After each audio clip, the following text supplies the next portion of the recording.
오늘 로마서 4장에 있는 말씀은 한마디로 얘기를 하면은 이런 거죠. 의로움이라는 게 뭐냐? 그 의로움은 어디로 오는 것이냐? 믿음과 은혜로다라고 하는 것입니다. 그래서 이 유대인의 조상인 아브라함을 내세우면서 아브라함이 아브라함 된 것은 하나님의 은혜였다. 근데 그 하나님의 은혜를 받는 것이 그 밑바탕에 믿음이 있었다라고 하는 이야기를 이 로마서 4장에서 이야기를 하고 있습니다.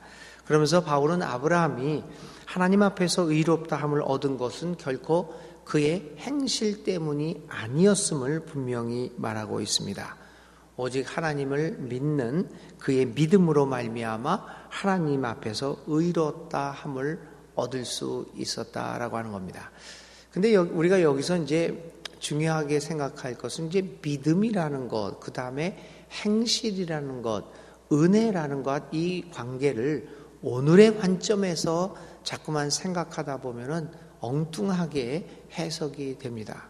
한국교회뿐만 아니죠. 만일 많은 세계 기독교 교회들이 지나치게 그 당시에 로마에서 이 바울이 했던 이야기의 역사적 배경을 생각하지 않은 채 오늘의 관점에서 믿음이다라고 하는 것들을 이야기하다가 보니까 본래 성경에 의미하는 많이 이렇게 좀 동떨어진 이야기들을 많이 했죠. 그래서 오늘 믿음과 행실과 은혜라고 하는 관계를 조금 이제 살펴보려고 합니다. 아브라함은 그의 생애를 통하여 많은 허점과 실수를 보였던 인물입니다. 그는 결코 도덕적으로 완벽한 인간이 아니었습니다. 그뿐이겠습니까? 사도 바울이 계속해서 이야기하는 것들이 뭐냐면 로마서에서 이야기하는 것들이 모든 사람은 죄인이다. 이 죄인이라고 하는 이야기들을 우리는 그 내면적인 면에서 본성이 악하다라고 하는 식으로 이제 받아들이고 있는데 그것도 맞는 말입니다. 그러나 여기서 구체적으로 죄인이다라고 하는 것은 본성이 죄인이다. 나는 별로 나쁜 일을 한 것은 없는데 생각해 보면 여러분 그렇지 않습니까? 여러분 중에서 죄인이 그렇게 많겠습니까? 저도 그렇게 많은 죄를 저지르겠습니까? 생각해 보면 그렇죠. 그렇게 큰 많은 죄를 그렇게 지옥에 빠질 만한 당장 사형을 받을 만한 그런 많은 죄를 저지르겠습니까? 근데 그래서 이제 그렇기 때문에 우리는 그래도 죄인인 거 보니까 내가 본성으로 죄가 많은 것이구나 이렇게 내면의 죄로만 돌리는 경우가 많습니다. 오늘 바울이 얘기하는 것은 단순히 그 내면에 본성적으로 우리가 죄인이다 그것만을 이야기하는 것은 아닙니다. 특별히 여기서 이 죄인이라고 하는 것은 많은 허점과 실수를 한다는 것은 율법과의 관계에서 그렇다는 겁니다. 하나님의 말씀으로 이 유대 사람들은 율법을 제정을 했는데 예수님께서 계속해서 투쟁하여 왔던 것이 그 율법의 문제였죠. 율법에 비추어서 죄인이라는 겁니다. 그래서 그 율법 앞에서 율법을 제대로 지켜나갈 사람은 없다는 겁니다. 도덕적으로도 그렇고 여러 가지 허점과 실수를 많이 보이기 때문에 율법 앞에서는 우리 모두가 죄인일 수밖에 없다라고 하는 것입니다. 그러니까 행위로서 율법을 지키는 행위로서는 도저히 우리는 완벽한 인간이다라는 평가를 받을 수 없다는 것입니다. 이 아브라함도 그랬고 모든 유대 사람들이 그랬습니다. 그래서 당시에 유대 사람은 율법의 정죄 아래 놓여 있는 존재들이었습니다. 그럼에도 불구하고 이 아브라함이 바울이 얘기하죠. 아브라함이 그가 하나님에게 선택받을 수 있었던 것은 첫 번째는 하나님의 은혜입니다. 로마서를 통해서 줄기차게 얘기하는 것이 하나님의 은혜입니다. 은혜라고 하는 것은 여러분 많이 반복 안 해도 이미 알고 있지 않습니까? 은혜의 어원에서 비롯되는 뜻은 공짜라는 겁니다. 그냥 주어지는 것. 그게 이제 은혜의 가장 중요한 뜻이죠. 그래서 지난번에 한번 말씀드렸지만 우리가 일반적으로 얘기하는 은혜 많이 받았습니다. 뭐 말이 되긴 돼요. 근데 그건 감동받았다, 감격했다, 이렇게 내 마음을 쳤다라는 뜻이지요. 근데 이 은혜라고 하는 말은 사실 본래의 뜻은 오직 하나님만이 우리에게 줄 수 있는 것이 은혜라고 볼 수 있습니다. 아무것도 안 했는데 공짜로 주어지는 것. 그래서 아브라함이 아무것도 안 했지만 하나님이 그냥 사랑하기 때문에 그에게 공짜로 그를 의인으로, 그를 나는 내가 좋다, 나는 너를 기뻐한다, 그렇게 주었다는 것입니다. 그런데 그 반면에 아브라함 쪽에서는 그러한 하나님의 은혜를 믿었습니다. 그러니까 하나님의 은혜가 있고 그것을 믿은 아브라함의 이 상대적인 반응이라고 그럴까요? 그런 것들이 있었습니다. 그래서 하나님의 은혜와 아브라함의 믿음이 합쳐져서 의로움을 얻었다. 사도 바울의 이야기는 그런 것입니다. 아브라함의 완벽한 행위를 가지고 의를 얻은 것이 아니라 하나님의 은혜와 거저 주시는 은혜와 바울의 믿음 때문에 그렇게 의로움이 발생했다라고 얘기합니다. 그래서 본문 2절부터 5절의 말씀은 창세기 15장 6절인 아브라함이 여호와를 믿으니 여호와께서 이를 그의 의로 여기셨다라고 하는 창세기 15장 6절의 바탕을 두고 바울이 이야기를 하고 있었습니다. 이렇게 아브라함의 행위가 아니라 믿음이 아브라함을 의인으로 만들었다라고 하는 것이 오늘이 바울이 강조하는 것입니다. 그런데 오늘 이 아침에 저는 오늘 사도 바울의 믿음에 대한 이야기를 조금만 더 하지 않을 수가 없습니다. 여러분, 믿음은 무엇입니까?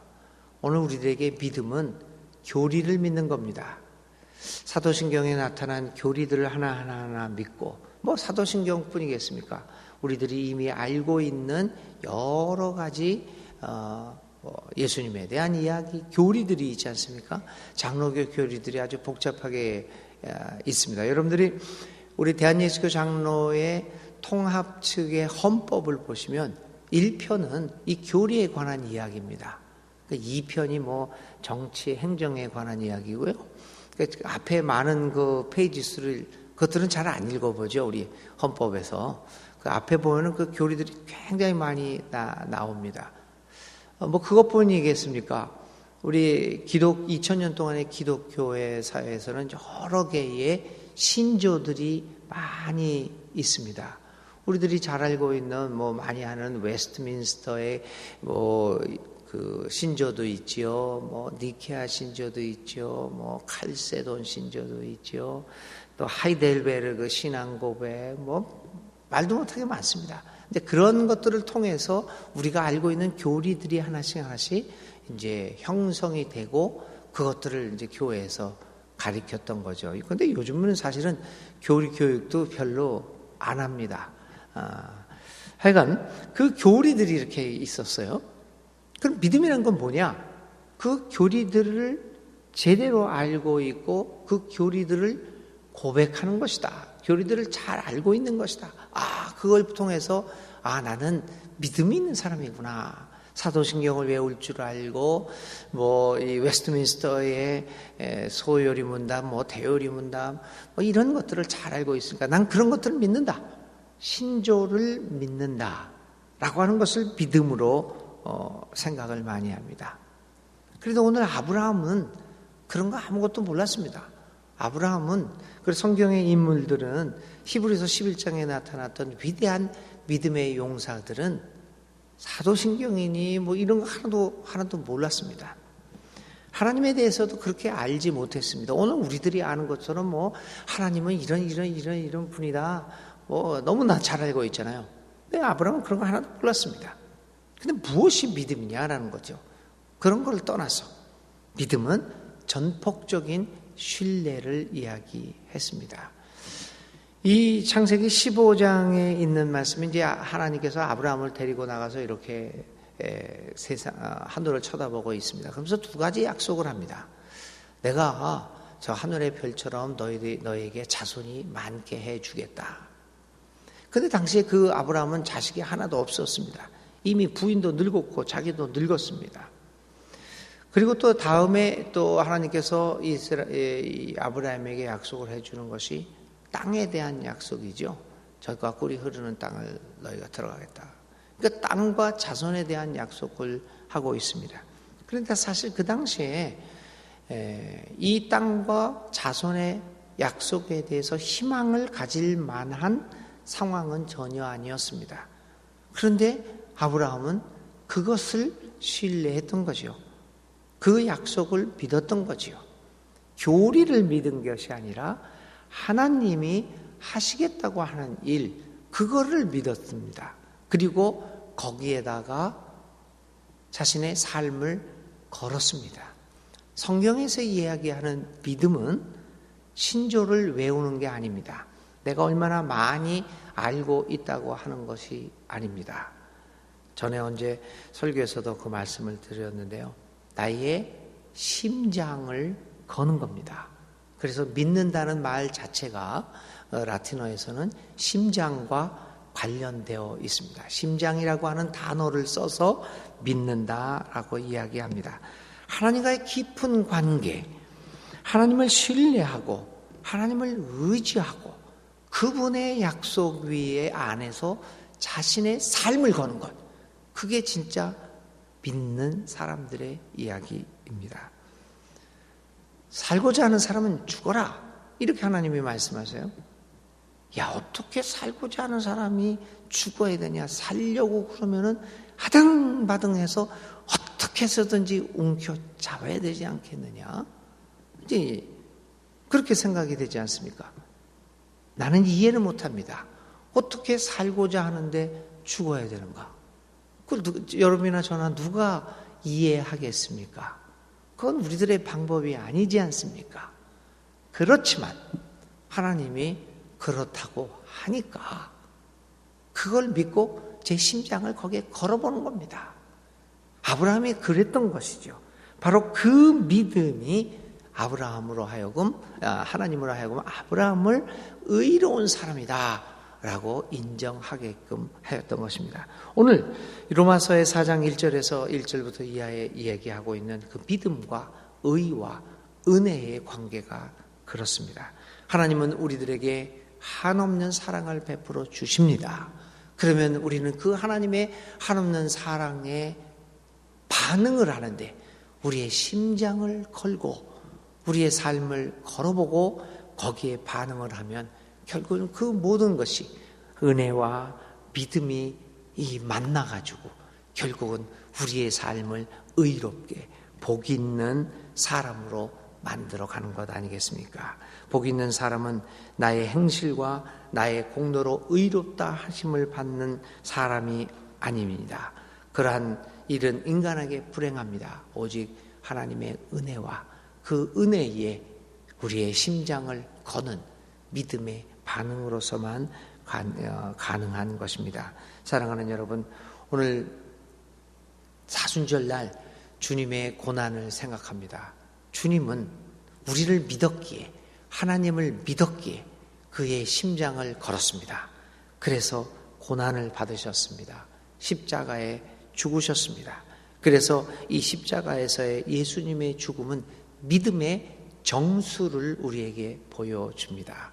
십자가에서 예수님의 고난을 명상하면서 주님이 그렇게 자신의 심장을 걸었듯이 우리도 이 사순절 주님의 고난을 생각하며 예수님의 그 십자가에 우리의 심장을 걸겠다, 믿음을 갖겠다라고 하는 그러한 결단을 하고 그렇게 실천하면서 살아가는 사순절 기간이 될 수 있기를 주님의 이름으로 기원드립니다. 오늘 우리들이 생각할 것은 하나님의 은혜와 믿음입니다. 얼마나 우리가 하나님의 사랑을 은혜를 받고 있느냐라는 문제와 거기에 대한 우리의 믿음의 반응은 어떤 것인가? 하나님의 은혜와 믿음이라는 두 가지 단어를 가지고 오늘 하루를 명상할 수 있기를 바랍니다. 오늘의 기도 드리겠습니다. 하나님 앞에서 내가 무슨 행위로 하나님으로부터 의로움을 받을 수 있겠습니까?